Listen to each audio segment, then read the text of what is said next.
No capítulo 6, segundo a Reis 6.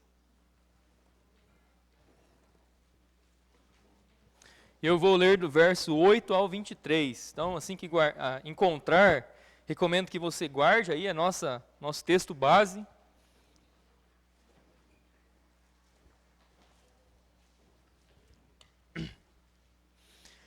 Segundo Reis, capítulo 6, verso 8. Todos acharam? Antes da leitura, eu quero lembrar os irmãos da oração antes do culto, né? Os homens se reúnem aqui no corredor, as mulheres na primeira sala, aqui, né, ao lado. Então, eu creio que é importante nós mantermos esse costume, é um bom costume, e gostaria de convidar os homens para fazer parte dessa oração, se não é seu costume. Você pode se esforçar um pouquinho, chegar aqui um pouquinho mais cedo e nos ajudar em oração. Eu creio que vai ser de grande valia para o nosso culto, para que possamos, assim, de fato, almejar a presença de Deus e convidá-lo para que realmente Ele se manifeste, e se manifeste de modo especial e fale conosco. Né? Nós precisamos e muito dessa questão da oração, é muito importante. Então, peço a ajuda dos irmãos quanto a isso, tanto os homens quanto as mulheres. Vamos nos esforçar para convidarmos a presença do Senhor, para que Ele aqui seja bem-vindo, que fique claro da nossa parte que nós desejamos, que nós realmente queremos a presença dEle conosco. Amém? Irmãos, eu vou ler aqui o verso 8, tomara que você já conseguiu encontrar aí, em 2 Reis, capítulo 6. Então o rei da Síria guerreou contra Israel e tomou conselho com seus servos, dizendo: em tal e tal lugar será o meu acampamento. E o homem de Deus enviou ao rei de Israel, dizendo: acautela-te, para que não passes em tal lugar, porque para lá desceram os sírios. E o rei de Israel enviou para o lugar sobre o qual o homem de Deus lhe contara, e de que o alertara, e ali salvou-se, não uma nem duas vezes. Portanto, o coração do rei da Síria ficou muito turbado por esta coisa. E ele chamou seus servos e disse-lhes: não me mostrais, vós, qual de nós é pelo rei de Israel? E um dos servos disse: nenhum, meu senhor, ó rei. Mas Eliseu, o profeta que está em Israel, conta ao rei de Israel as palavras que tu falas na tua câmara de dormir. E ele disse: vai e espiona onde ele está, para que eu possa mandar apanhá-lo. E contaram-lhe, dizendo: eis que ele está em Dotã. Portanto, ele para lá enviou cavalos e carruagens e um grande exército. E eles vieram à noite e impuseram um cerco à cidade. E quando o servo do homem de Deus havia se levantado cedo e saído, eis que um exército cercava a cidade, tanto com cavalos quanto com carruagens. E o servo disse a ele: ai, meu mestre, como faremos? E ele respondeu: não temas, porque aqueles que estão conosco são mais do que aqueles que estão com eles. E Eliseu orou e disse: Senhor, rogo-te que abra os seus olhos, para que ele possa enxergar. E o Senhor abriu os olhos do moço, e ele viu. E eis que o monte estava cheio de cavalos e carruagens de fogo ao redor de Eliseu.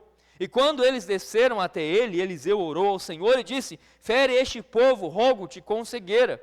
E ele os feriu com cegueira, segundo a palavra de Eliseu.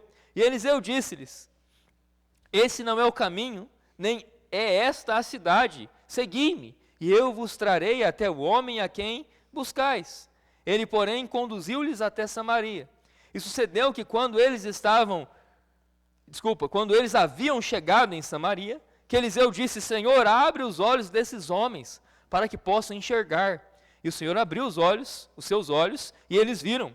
E eis que eles estavam no meio de Samaria. E o rei de Israel disse a Eliseu, quando os viu: meu pai, devo feri-los? Devo feri-los? E ele respondeu: tu não os ferirás. Ferirás tu aqueles aos quais tomastes cativos com a tua espada e com o teu arco? Põe pão e água diante deles, para que possam comer e beber, e se vão para o seu mestre. E ele preparou grande provisão para eles. E quando eles haviam comido e bebido, ele os despediu, e foram até o seu mestre. Assim os bandos da Síria não mais adentraram a terra de Israel. Irmão Fábio, ora por nós, por favor.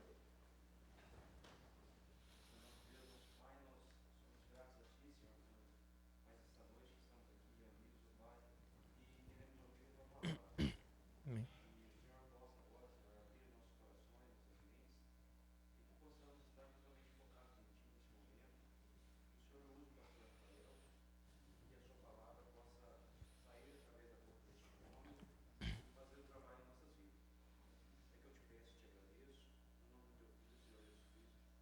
Amém. Eu gostaria de pregar sobre um dos sentidos mais importantes que nós temos. E sem esse sentido você não teria chegado aqui, ao menos se não com algum auxílio. Que é o quê? O que te ajudou a chegar aqui? O fato de você ver, a visão, é muito importante. E olha, se a visão humana é importante, o que nós podemos dizer então de uma visão que vai além dessa? Que tem uma capacidade, né, de enxergar além daquilo que é apenas o natural. É o que nós podemos encontrar aqui na passagem. O rei da Síria, então, ele estava em guerra contra Israel, mas os planos dele sempre eram frustrados, porque a localização dele sempre era descoberta, e aí o rei de Israel, ele e seus servos sempre podiam desviar, né, de onde estava o rei da Síria e seu acampamento. Tanto que isso causou uma certa suspeita, né, com o rei da Síria. Ele imaginava que alguém dentre o seu exército estava infiltrado, que tinha algum espia, porque a localização dele sempre era entregue, sempre era revelada, ele sempre era descoberto. E ele falou, mas está errado esse negócio, tem alguém nos entregando. E aí ele descobre que, olha, o problema não era entre um infiltrado entre eles, mas um outro homem, um homem de Deus. E esse homem entregava a localização exata deles. E aí eles fazem lá, né, uma força-tarefa, descobrem a localização do homem de Deus e fazem um cerco na cidade. E aí acontece que pela manhã, o servo do homem de Deus, o servo de Eliseu, ele se levanta, um belo dia, né, até então, e aí ele vê o quê? Ele percebe o cerco. Ele percebe que havia um exército com carros, cavalos, que cercavam ele, o homem de Deus, e isso com certeza causou espanto nele. Eu não sei se você consegue perceber uma certa semelhança entre aquilo que aconteceu com esses homens de Deus e com o crente. Sabe o que eu leio lá em Hebreus capítulo 12, verso 1? Pode me acompanhar lá, guardando 2 Reis capítulo 6. Se você quiser me acompanhar na leitura até Hebreus 12, sabe o que eu leio lá? Hebreus 12, verso 1.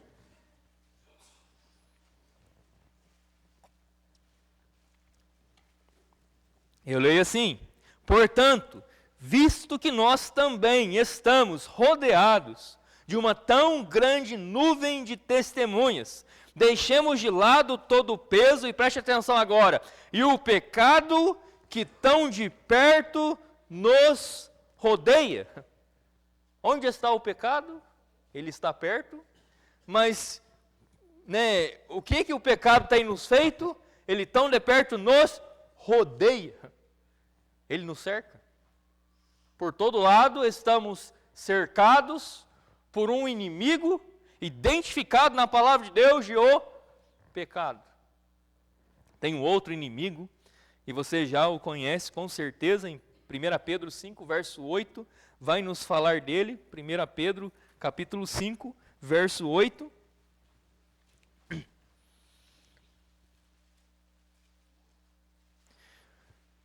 1 Pedro 5,8, sede sóbrios, sede vigilantes, porque o vosso adversário, o diabo, anda, olha, em derredor. Derredor, ao redor, é um cerco.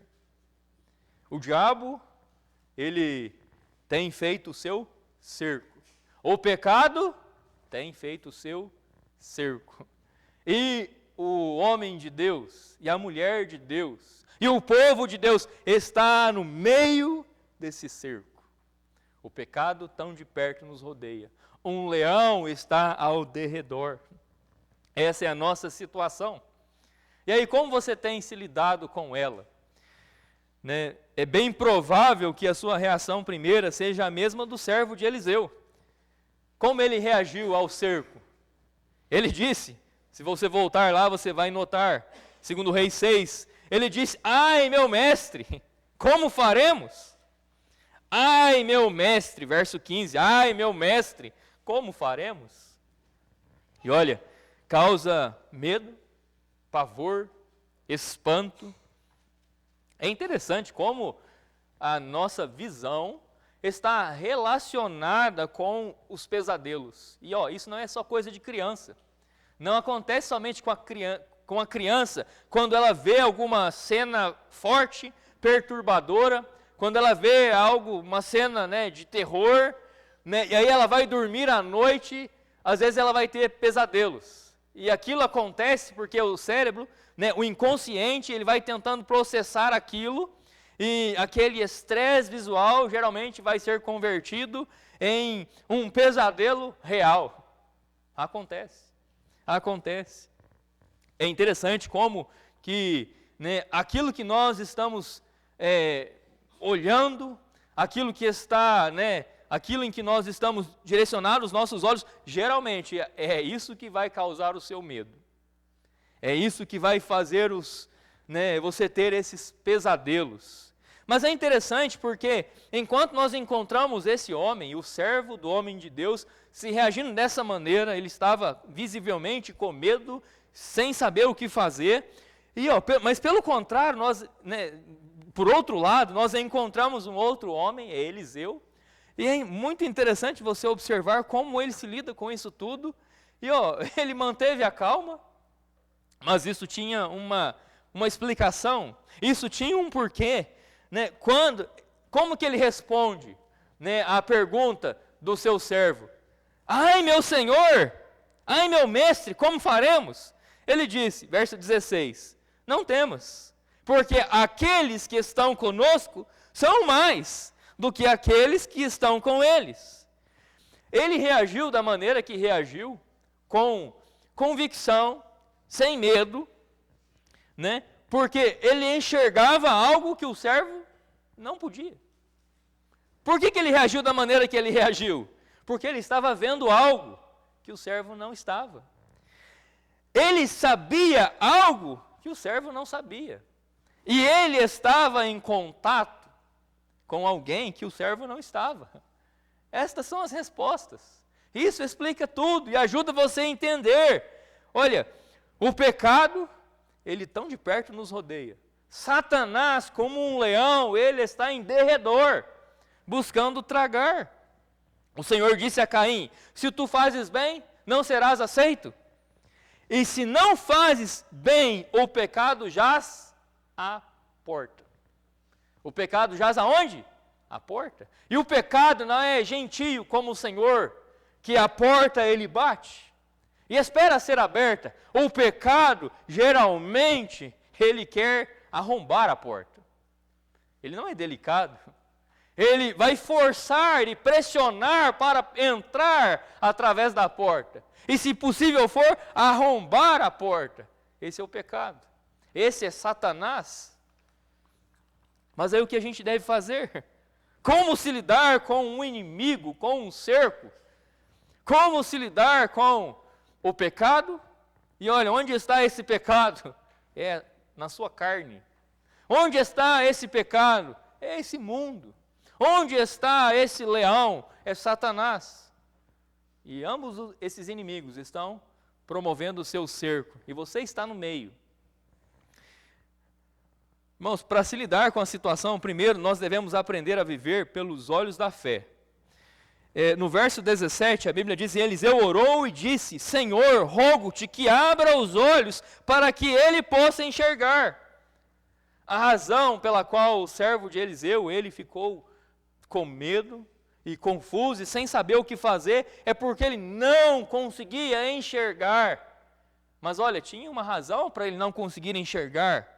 O que Eliseu estava vendo ia além do natural. além daquilo que os olhos humanos podiam ver. Olha em 2 Coríntios capítulo 5 e o verso 6.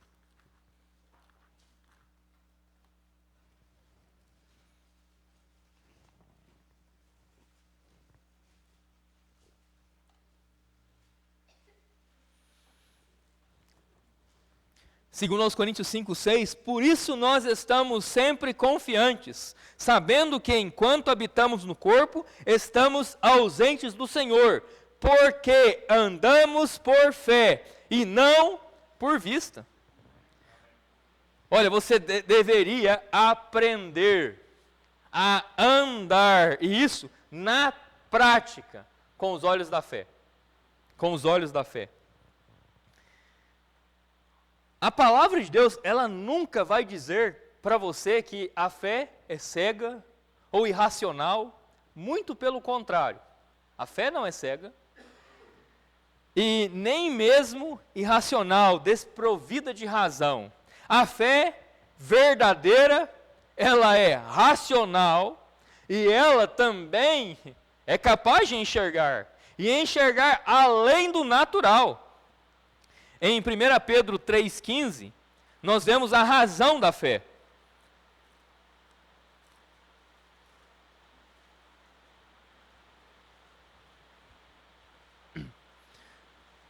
Porém, santificai ao Senhor Deus em vossos corações, e estais sempre preparados para responder a cada homem que vos pedir, preste atenção, a razão da esperança que há em vós, com mansidão e temor. Você deve estar pronto para fazer o quê? Para responder qualquer que pedir de você o quê? A razão da sua esperança. Minha esperança tem uma razão, significa que ela é racional, que ela tem uma lógica. Não uma lógica humana, mas uma lógica fundamentada na palavra de Deus e naquilo que Deus tem feito ao pecador, através de seu Filho Jesus, na redenção que há em Jesus. Olha, é uma fé, não é uma fé louca essa, pelo contrário, é uma fé fundamentada. E ela é uma fé também que pode ver sim, não é cega. Olha Efésios capítulo 1, verso 18.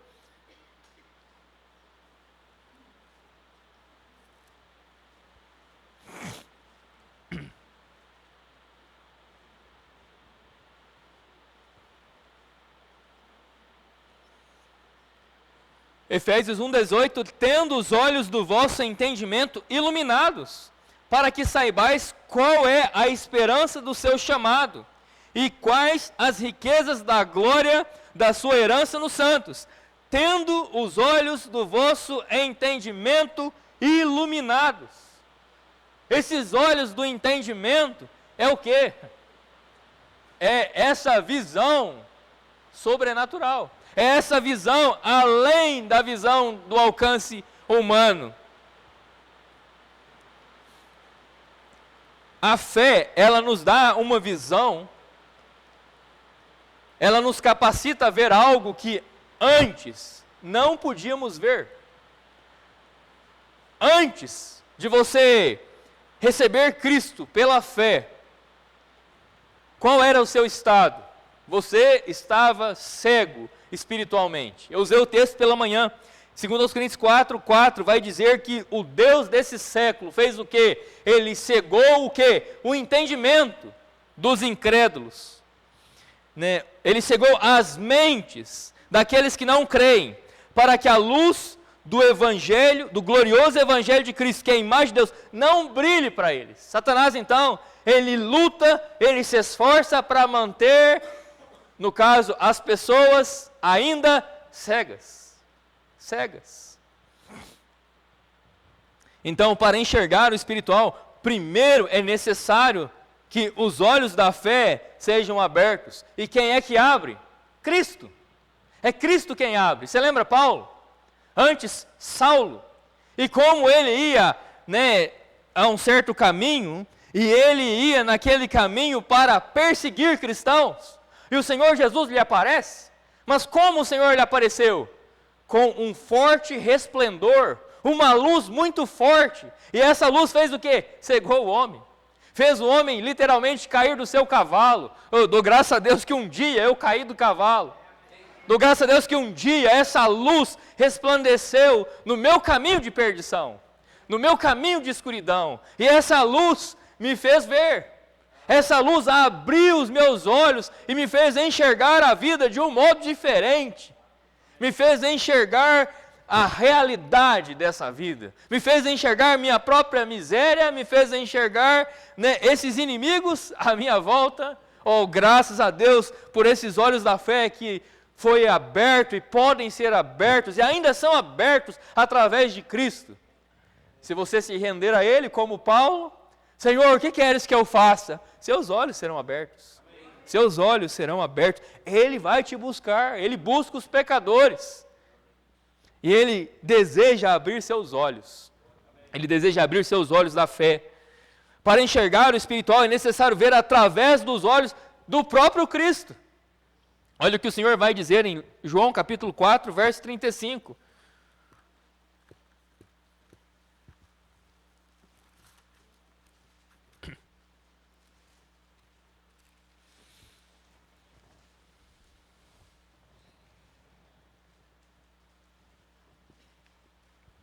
Jesus ele vai falar assim: não dizeis vós, ainda há 4 meses, e então virá a colheita? Eis que eu vos digo, levantai os vossos olhos e vede os campos, porque eles já estão brancos para a colheita. Jesus queria que os seus discípulos enxergassem algo que eles não conseguiam, ao menos naquela ocasião, não estavam conseguindo enxergar. Para enxergar aquilo que Jesus desejou que eles enxergassem, eles precisavam fazer uma coisa. O que era? Levantai os vossos olhos. A nossa visão terrena, a nossa visão humana, o problema dela é esse. O foco dela é muito horizontal. Enquanto esse é o foco, você não vê nada além do alcance humano. É só o natural. É só o temporal, é só aquilo que é realmente possível ver, né, com esses olhos humanos. Mas quando nós levantamos os olhos, quando olhamos a uma perspectiva mais vertical, aí você alcança uma visão que, ela enxerga além. Ela vai além do óbvio, ela vai além do natural. Essa é a visão que Jesus queria dar para os seus discípulos. Para ter essa visão, você precisa levantar seus olhos. Seus olhos não devem estar tão na horizontal. Levante ele. Levante o seu olhar. Para enxergar o espiritual é necessário, sabe o quê? Luz. A luz é essencial para que nós possamos enxergar. Sem luz, você jamais poderia enxergar e perceber cores, formas, tamanhos. Sem luz, tudo seria o quê? Trevas. Não haveria visão. A catarata, que é uma doença, né, que ocorre na visão, ela faz o quê? Ela ataca o cristalino do olho. Ele é transparente. E por conta dessa transparência, a luz passa e você consegue ver. Mas com essa doença, o cristalino, ele vai amarelando, ele vai ganhando tom de amarelo, de marrom, e aí a luz já não passa mais. E aí a visão vai ficando turva, escurecida. Você vai perdendo a capacidade. Eu estou falando isso para quê? Para você se preocupar com a catarata? Eu sei, é importante. E ao ver os sinais, você vai precisar do médico. Mas eu estou dizendo isso para você entender a importância da luz para você enxergar. Sem luz, você não enxerga. Sem a luz natural, você não enxerga o natural. O que é a luz natural? O sol, luz natural. Essas lâmpadas aqui é uma luz artificial, mas ainda assim ajuda a gente a enxergar. Se não fosse as luzes acesas, não enxergaríamos, não perceberíamos cores, formas, tamanhos e tudo mais. É muito importante. Então, para ter uma visão espiritual, eu preciso de um quê? Uma luz. Mas uma luz o quê? Espiritual. Você quer luz? Você quer uma visão sobrenatural? Você quer enxergar como o servo de Eliseu pôde enxergar? Você quer enxergar assim como Jesus desejou que os seus discípulos enxergassem? Quer enxergar além do natural? Você precisa de uma luz sobrenatural. De onde vem a luz? Olha Salmo 119, Salmo 119, verso 130. Salmo 119, 130.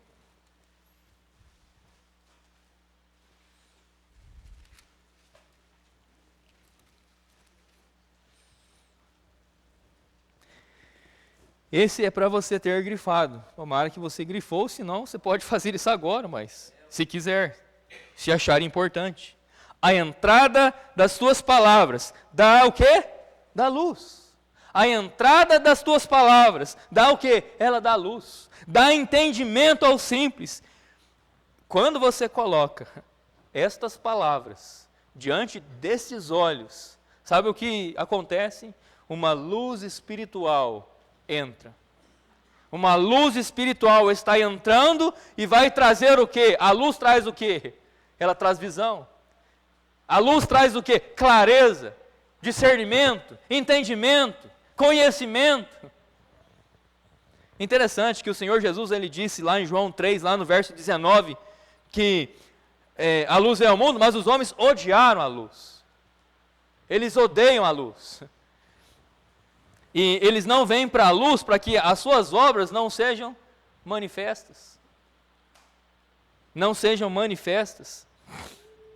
Da mesma forma que você pode colocar diante dos seus olhos uma luz, e uma luz espiritual e sobrenatural, e uma luz forte, né, de grande resplendor, que é a luz da palavra de Deus, também você poderia colocar diante desses olhos trevas. E umas trevas espirituais intensas. Olha Mateus capítulo 6. Mateus 6. Verso 22.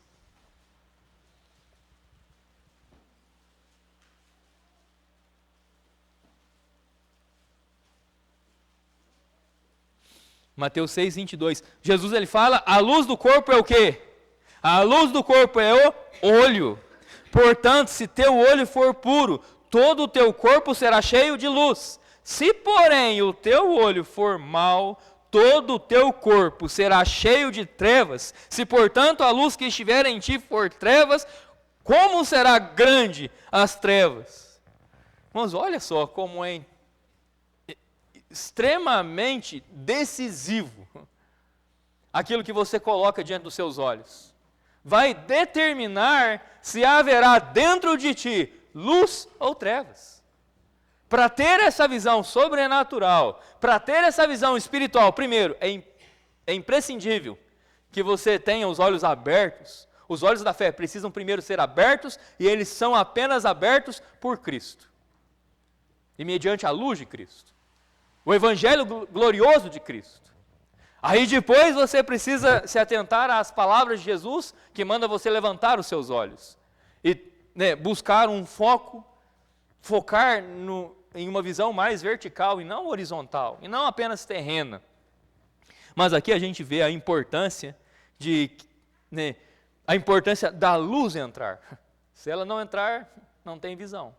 Não tem visão, não haverá visão.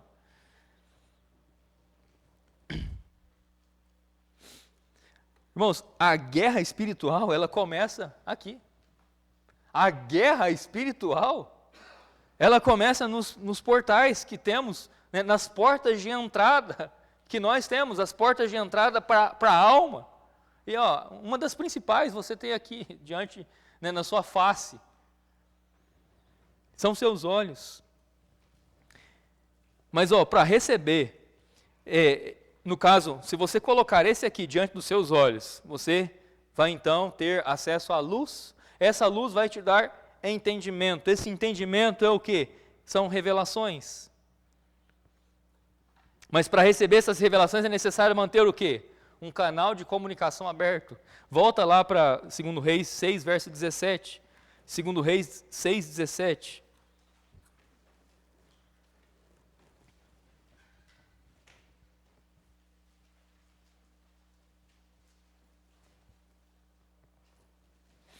E Eliseu orou e disse: Senhor, rogo-te que abra os seus olhos para que ele possa enxergar. E o Senhor abriu os olhos do moço e ele viu.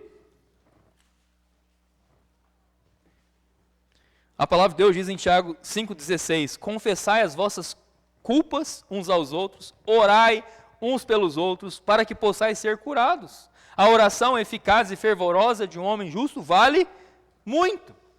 Em Daniel 10, verso 12, o Senhor diz a Daniel, Daniel recebe a visita do anjo do Senhor, e o anjo do Senhor deixa claro para Daniel que ele havia vindo por conta das palavras de Daniel. O que eram essas palavras? A oração do homem. Ele disse: olha, eu vim por conta das tuas palavras, e porque você aplicou o seu coração para entender. Sabe quem é que recebe a luz, né, essa luz espiritual, essas revelações de Deus? Aquele que busca, aquele que deseja. Sabe por que esse homem, o servo de Eliseu, ele teve os seus olhos abertos? Porque alguém intercedeu por ele e ele estava ali disposto a receber tal visão.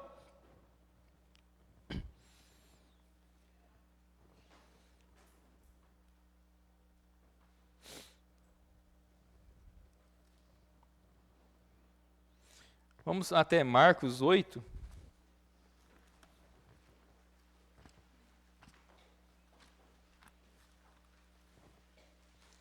Verso 22.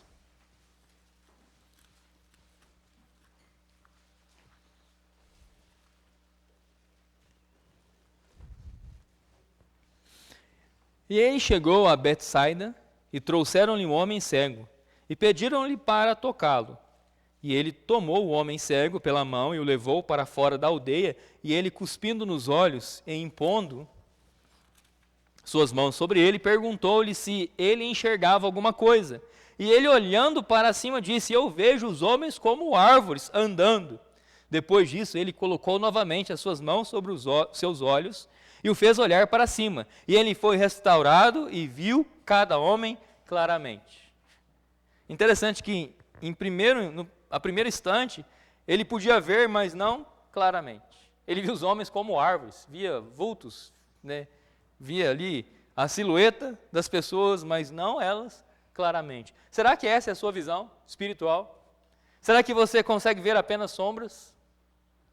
Ou a palavra de Deus, ela quer te dar uma visão o quê? Clara das coisas. E essa visão clara, ela vai te ajudar a fazer o quê? Discernir as coisas. É dito que, né, à noite todos os gatos são pardos. Você não consegue discernir. Você precisa de luz para poder o quê? Perceber cores, formas, tamanhos. Irmãos, para não temer as circunstâncias, para não temer o inimigo em derredor, porque olha, imagina, quando é que Satanás ele vai deixar o seu posto e esse cerco? Quando ele vai recuar? Quando ele lhe dará paz? Quando ele dirá assim: olha, eu vou deixar você agora, você pode descansar, pode ficar tranquilo, não vou mais lhe tentar. Quando sua carne vai fazer isso contigo? Olha, você pode ficar tranquilo, tá? Nós estamos retirando o cerco. Quando isso vai acontecer? Jamais. Enquanto estivermos nessa carne, nesse mundo, jamais. O cerco continuará. O inimigo continuará em derredor. Então o que você faz? Duas opções. Uma é continuar cego, ou com uma visão parcial, e com medo, e vivendo com medo. A outra opção é você buscar uma visão sobrenatural, espiritual, e que faça você enxergar não sombras, mas com clareza. E com essa clareza, e com essa visão, isso vai te dar o quê? Paz, tranquilidade, ainda que a situação continue a mesma. O cerco. O cerco não, ele não... os inimigos não deixaram ali a sua posição, mas ainda assim, Eliseu, o homem de Deus, manteve o quê? Sua paz. Irmão, graças a Deus você pode experimentar a paz de Deus em meio a um furacão.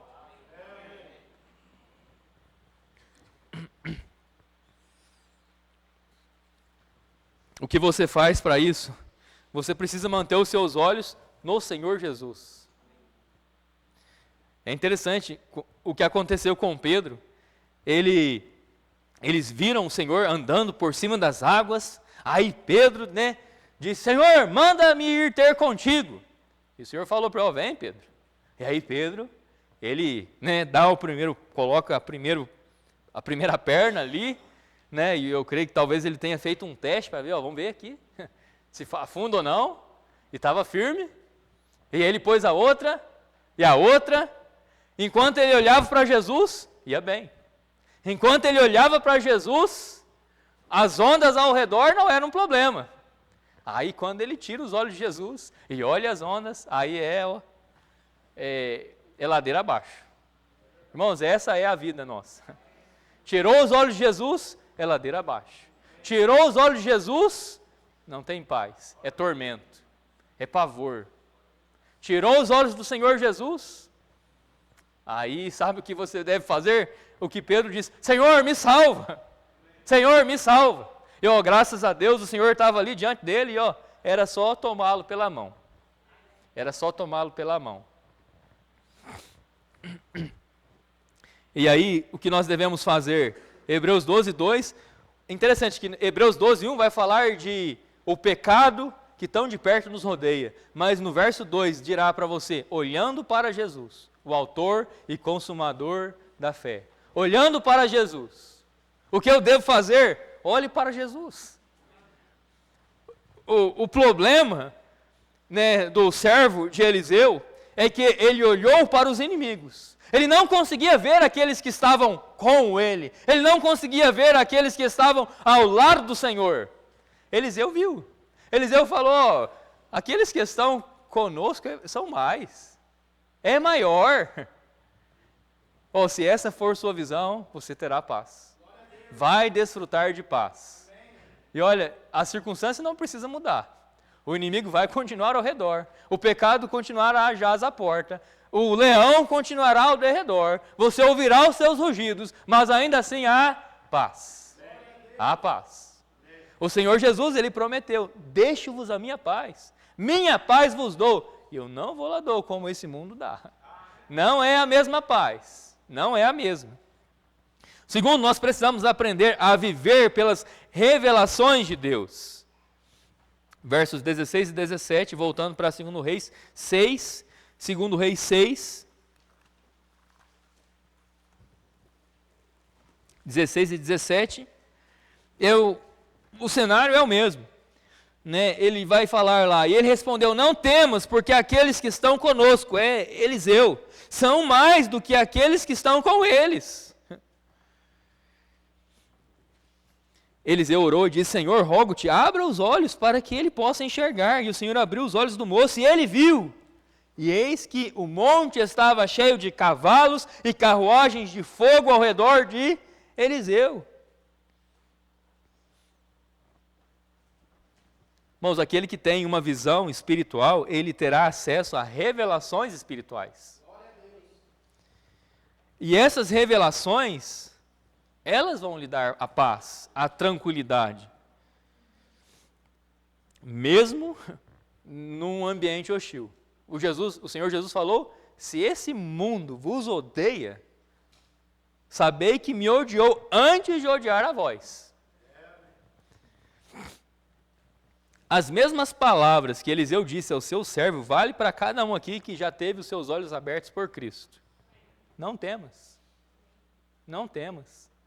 Graças a Deus, eu posso receber essas palavras, entendendo que não são meras palavras, não são palavras quaisquer, não são palavras de autoajuda, de psicologia, não são palavras do positivismo. É a verdade. É a verdade. Não temas, porque aqueles que estão conosco são mais do que aqueles que estão com eles. Maior é o que está em nós do que aquele que está no mundo. Irmãos, aquele que não poupou o seu próprio filho, antes o entregou por todos nós, como não nos dará também com ele todas as coisas? Nada nos separa, ou pode nos separar do amor de Deus. Nada. Eu estou nas mãos dele. Eu posso descansar nisso. Você pode ter paz e descansar nisso. Lembra como o Senhor foi passando as coordenadas do inimigo para Eliseu?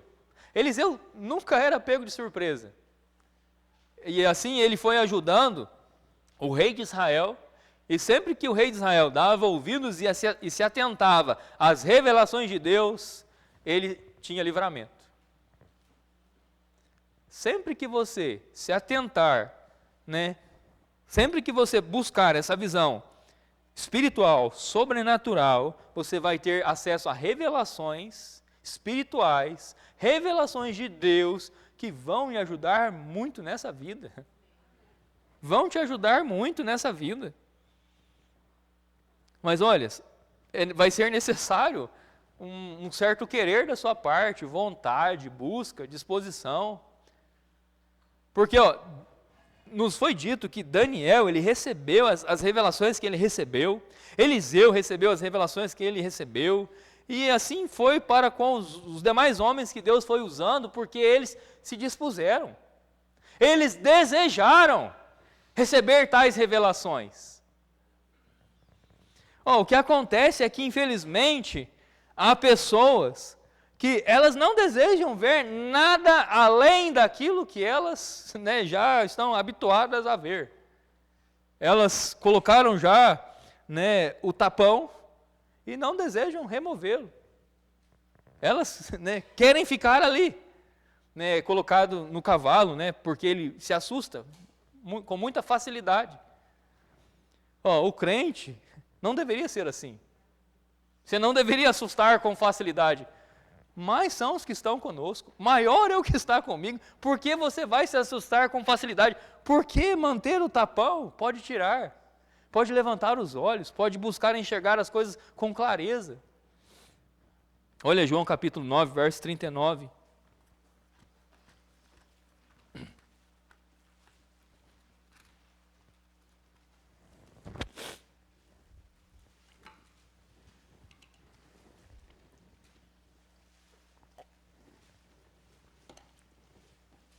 E disse-lhe Jesus: eu vim a este mundo para juízo, e para os que não veem, vejam, e os que veem se tornem cegos.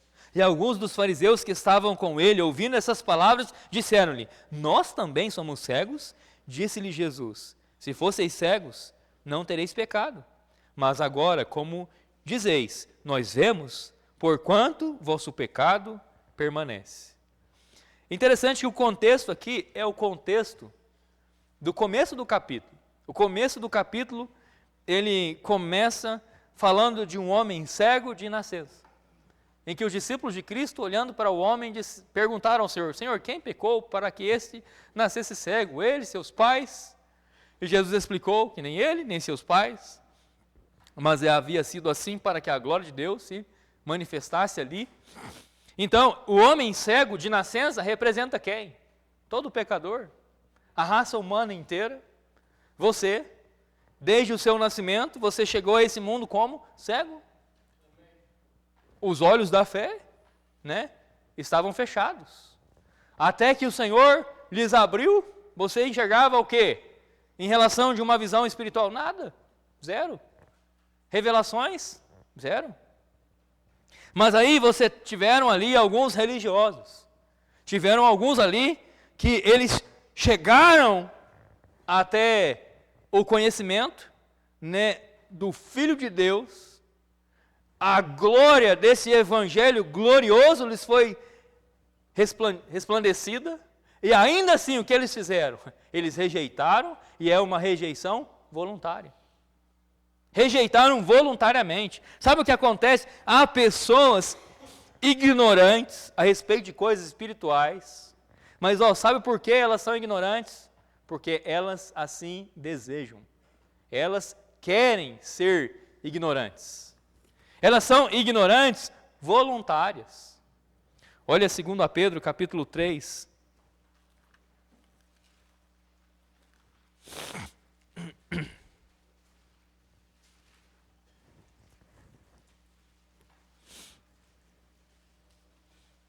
Verso 5.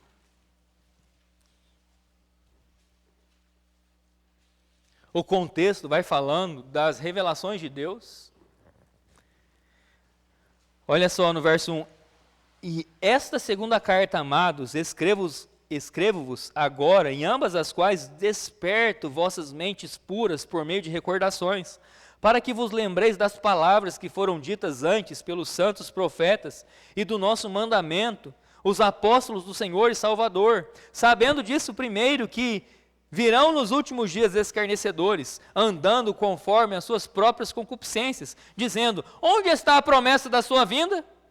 Porque desde que os pais dormiram, todas as coisas continuam como era desde o princípio da criação.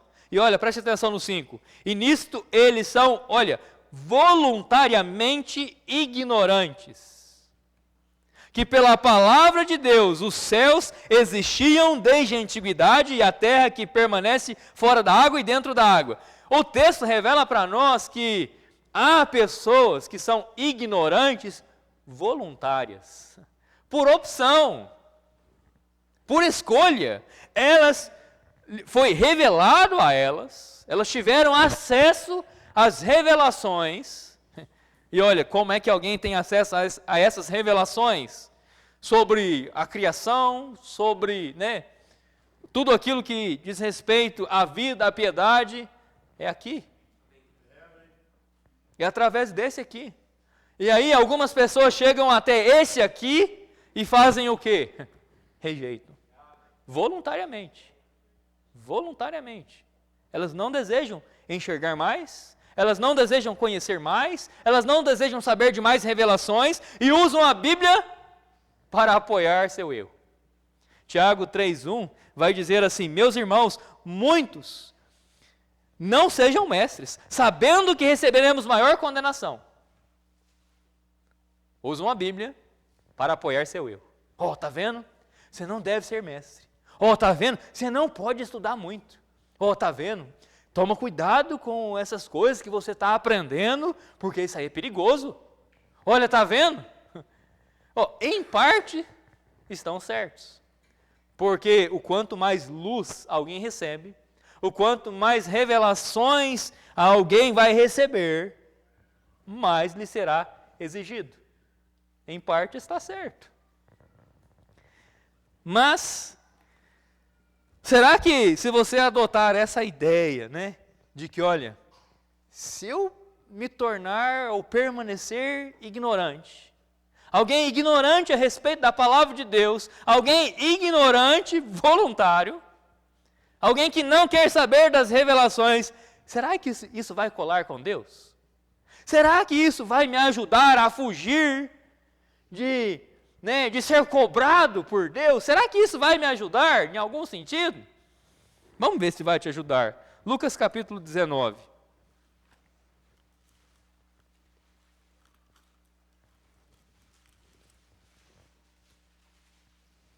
Lucas 19, verso 11.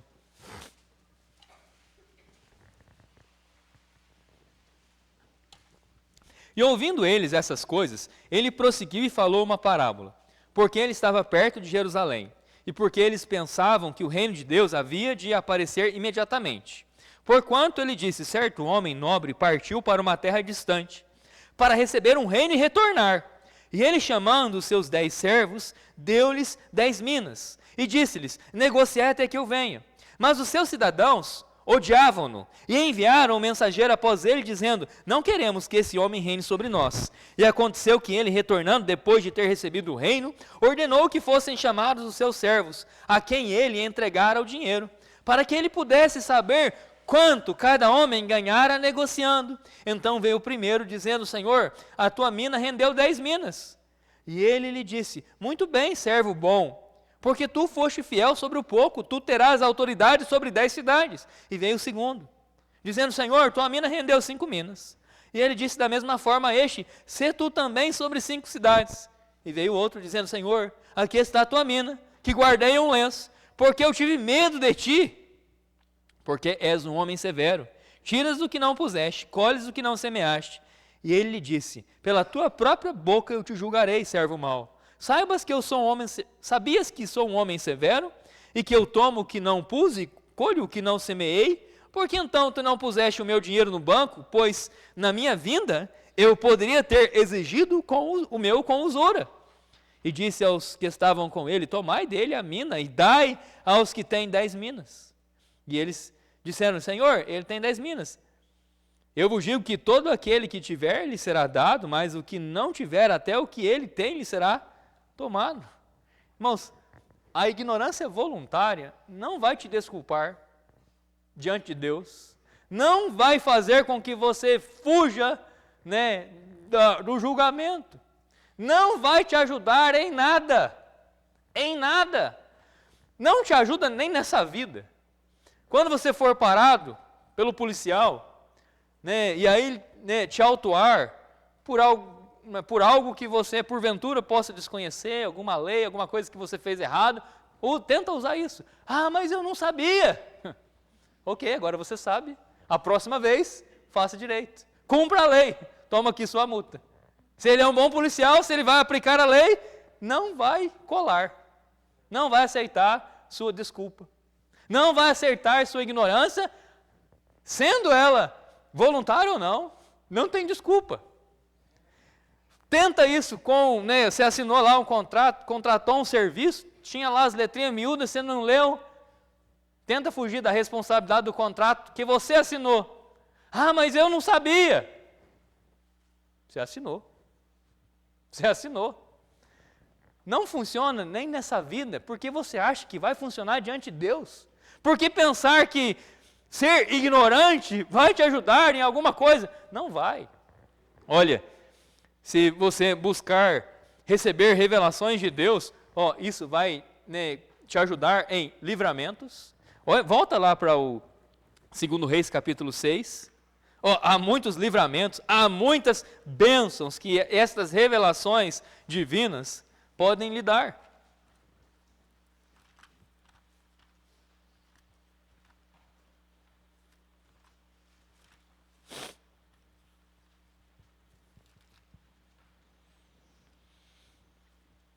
Verso 18, e quando eles desceram até ele, Eliseu orou ao Senhor e disse, fere este povo, rogo-te com cegueira. E ele os feriu com cegueira, segundo a palavra de Eliseu. Eles tiveram um grande livramento. Interessante que você encontra aqui na passagem, né, o servo de Eliseu, que não podia ver além do natural. E aí você tinha os inimigos que estavam caçando Eliseu e o seu servo, e agora eles estão cegos. E nisso Deus faz o quê? Um livramento. Ele faz um grande livramento. Olha, há livramentos de Deus, né, quando você tem acesso a essas revelações e muitos livramentos. Eu dou graças a Deus por quanto Deus me tem livrado de muitas perversidades, de muitas dores, né, que o pecado que tão de perto me rodeia, o pecado que está batendo a porta e querendo arrombar a porta, graças a Deus por essas revelações que ajudam a resistir, que ajudam a você se colocar firme na porta, graças a Deus por esses livramentos. Graças a Deus pelas bênçãos, há muitas bênçãos que podemos obter, né, por conta das revelações de Deus.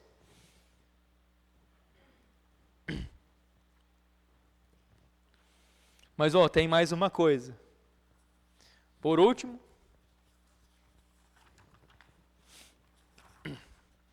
nós precisamos aprender a encaminhar os cegos desse mundo ao caminho correto. Olha lá no verso 20.